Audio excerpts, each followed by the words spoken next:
Snapchat update? Yeah, I do. The last time we talked, it was like 200 million snaps per day in June. What's up with that? Yeah, we're seeing 350 million snaps sent every day now, which we're really excited about. It's a big number. Yeah, it's super cool. And I guess last month we saw a 50% lift in daily installs on Android, so our Android base is picking up really nicely, starting to compete with the iPhone crew, which is really exciting. Do you think that other apps, other services, other social services are going to pick up on this? I mean, where do you see the market for just ephemeral content going? I think the fundamental premise of Snapchat is that it's better and more fun if you delete everything except the things that are really important and you want to save.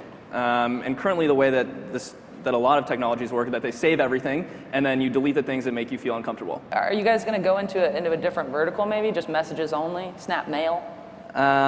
So, we've been spending a lot of time this summer thinking a lot about the future of the product.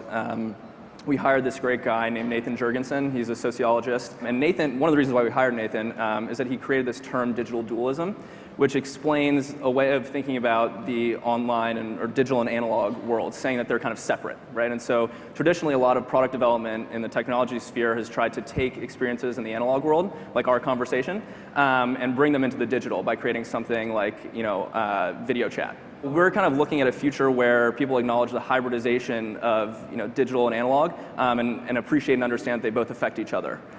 And so without a feed, I mean, the way that a lot of these companies are monetizing is with their feed.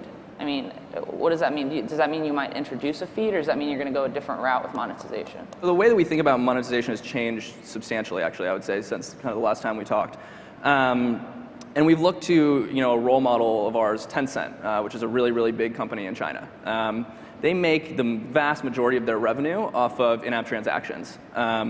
And what's fascinating about that is when Tencent really, started, when they really had to make money, there wasn't really a huge brand advertising market. So they couldn't just say, here's this bucket of billions of dollars, I'm going to take 5% of it, we're going to be a big company. They had to build things that people wanted to buy.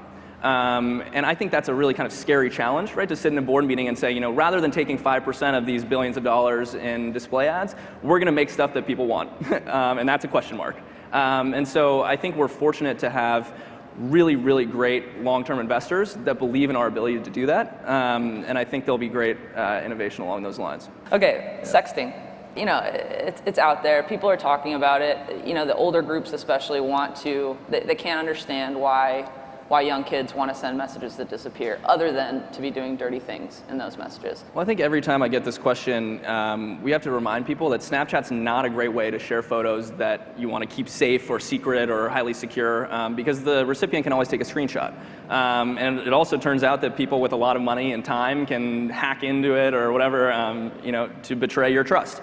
So my message is really that we can't prevent people that are financially motivated with enough time and really want to betray your trust. We probably can't prevent that. So again, it's not a great way to send inappropriate photos. What about native advertising? Because brands are chomping at the bit. I mean, they're already they're finding their own ways to get on. You know what I mean? The Taco Bell, I think, was the one that was like, follow us on Snapchat, we're going to send you snaps. I mean, are you going to give brands an opportunity to market through the app?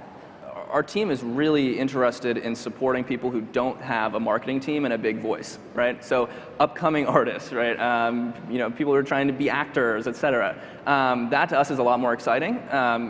Supporting people in our generation who don't have a social marketing team, because the social marketing teams are always going to be able to figure it out and make it happen. We've seen a lot of these companies take initiative, like Taco Bell, for example. Right. So they're not the ones that I necessarily see as needing a lot of help. I'd like to create a space where people who have lots of talent but not a ton of reach can get at an awesome and informed audience. Is there anyone in the space that you look at and you really want to learn from that is just doing things right and you kind of want to take some cues from them? Well, I've been playing with this front back app recently. I'm not sure if we're going to take cues from them, but I think it's really fun. And the way that they articulate the personalization of photos, right? It's not just a pretty sunset, it's also your silly face and your experience of that moment, I think is really exciting to me.